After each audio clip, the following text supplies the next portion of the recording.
Have you ever heard of a company town? Popular in the late 19th century and early 20th centuries, these towns were built by corporations to support a factory, mill, or mine. They often included a general store, schools, housing, and churches, everything a worker and their families might need. Badin, the Stanley County town with the French name, is a prime example. Badin had its heyday. In fact, it was so busy in Badin that people in Albemarle would take a bus to come to Badin. Right now, it's probably the opposite, right? At Badin Coffee, white chocolate, dirty chai. Any food today, guys? James Wahab serves up some sweet treats. Strawberry Danish it is. We have a winner.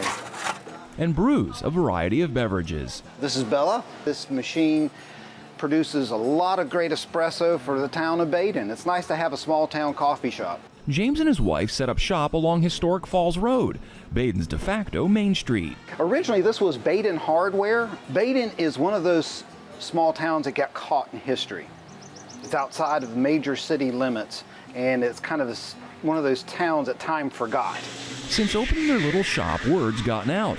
And once again, folks like John Jenkins from Albemarle make the trip to Badin. I came out for some sweets, and as you see, I've had three different desserts and a caramel latte, and just hanging out. It's a great place to hang out. The specific desserts are, you can't get them anywhere. They make them fresh, they're unique. Our apple turnovers are a little legendary, and we got these macarons we just started. Those are homemade. That is not easy. Those are tricky little cookies. Tricky little French cookies seem fitting in this small North Carolina town with a French connection.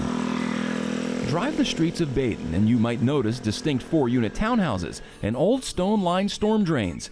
It's effectively a planned community. A plan started in the spring of 1913 by the French company L'Aluminum Français and named after the company president, Adrian Badin. To feed the power-devouring aluminum smelter, the French company started building a hydroelectric dam on the Yadkin River. But best-laid plans don't always work out.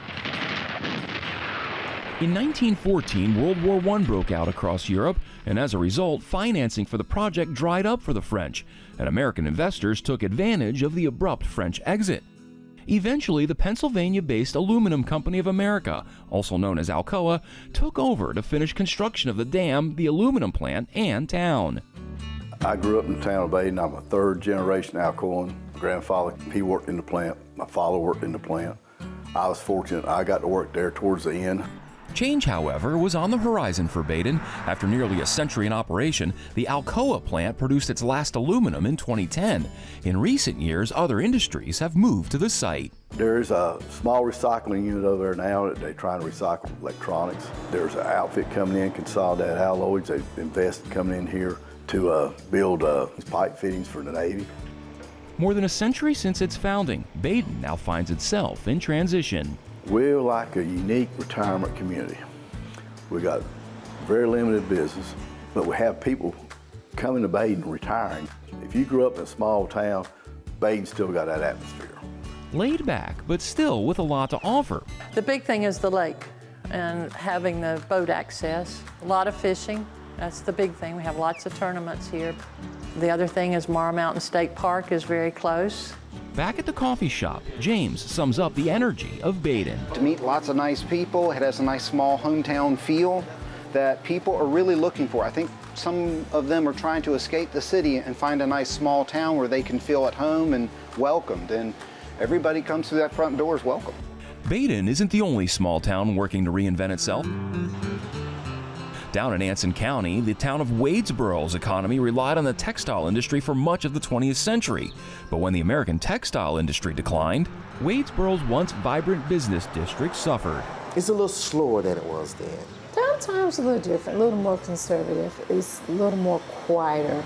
A lot of the big belt stores, they're no longer there. They did have the movie theater too back then, and it was up and running real well. So now they have it back, so they're doing plays instead of showing movies.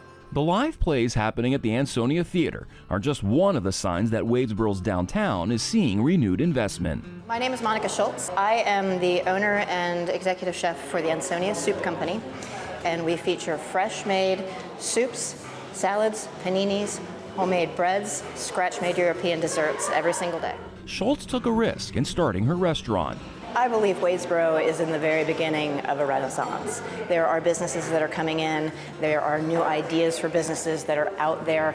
This is brand new. Wadesboro's never seen anything like what we do. Originally from Pennsylvania, Schultz only recently adopted Wadesboro as her new hometown. I have lived in big cities. I've been in Chicago, Miami, Los Angeles, San Francisco, and I would trade it all just to be here. The big city is not all it's cracked up to be. Granted, there is accessibility for ingredients. There's accessibility for fine restaurants and entertainment. There's all of the things that are luxuries.